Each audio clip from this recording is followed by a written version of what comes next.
नमस्कार प्रणाम, हमारा नाम है दिलीप सिंह और बहुत बहुत धन्यवाद आप लोग इतना प्यार देता नहीं हमरा कि हमरा इस चैनल पर वो अपन भाषा भोजपुरी के। और आप में से बहुत सारा लोग सवाल पूछला था कि सर बताएं कि हम यूट्यूब पर वीडियो बनाएं तो कौन बनाए, पर लंबा वीडियो बनाई यानी 2 मिनट 5 मिनट 10 मिनट 15 मिनट के, कि छोटा यानी शॉर्ट्स वीडियो जो मोबाइल वर्टिकल होला यानी कि मोबाइल हैंग रह के जो वीडियो बनावल जाए वो बनाई। तो हम आपको बता दी, अगर आपके जल्दी फेमस हो के बा, जल्दी सब्सक्राइबर ले आओ के बा और जल्दी पैसा कमाए के बा आपके, तो आप शॉर्ट्स भी वीडियो बनाई। तो शॉर्ट्स वीडियो मतलब का होला कि जो 1 मिनट के भीतर ही रहेला ओकरा के कहल जाला शॉर्ट्स वीडियो।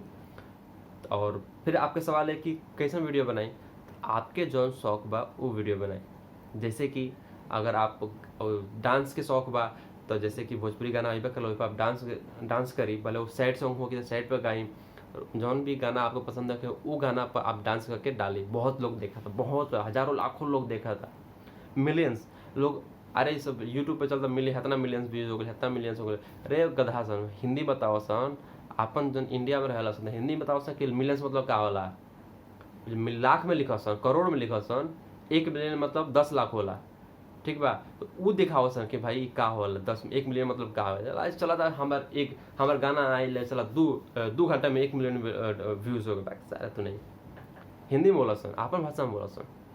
तो आप डांस करके भी वीडियो बना सकें। ओकरा अलावा कुछ सिखाओ बा, सपोज आप कुछ मतलब आपके कुछ जानकारी स्पेशल बा, जैसे क्रिकेट के खेलल जाला, जैसे आप कोनो लेडी हो तो मतलब औरत हो तो घर पे खाना के बनाओ के बा, चाहे आप कोनो किसान हो तो घर में गांव में खेती करता है तो कोई वीडियो बना के दिखाएं कि हाँ धान के बुआई हैंग होला, हैंग कटाई होला, हैंग मतलब सब्जी के बुआई हैंग ओकर मतलब देखभाल करल जाला, वो सब बताई, ओकरा ब्लॉग बोलल जाला।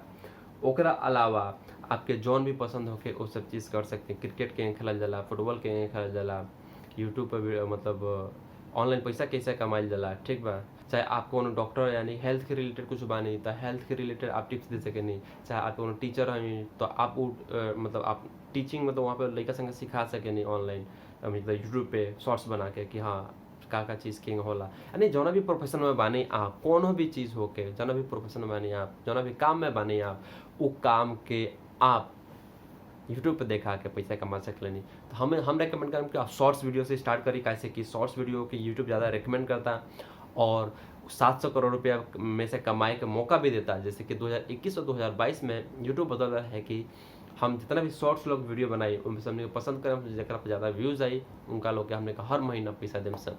तो ये पैसा मतलब होला 8,000 से लेकर कितना भी हो सकेला। तो शॉर्ट्स वीडियो वायरल होके के ज़्यादा चांस बा, तो आप शॉर्ट्स वीडियो बनाई और साथ साथ में पैसा भी कमाई, सब्सक्राइबर्स भी, आप फेमस भी होके लोग आपके जाने, गांव जवार के लोग जाने, फिर आपसे लोग आई आपके संग फोटो खिंचवाई, आपके संग वीडियो बनाई, आपके बहुत सारा प्यार मिले। तो चालू करी शॉर्ट्स वीडियो से। अगर वीडियो पसंद आए लगे तो वीडियो के लाइक कर दी। इस तरह के और भी अपन भाषा भोजपुरी में वीडियो देखेगा तो चैनल के सब्सक्राइब कर दी।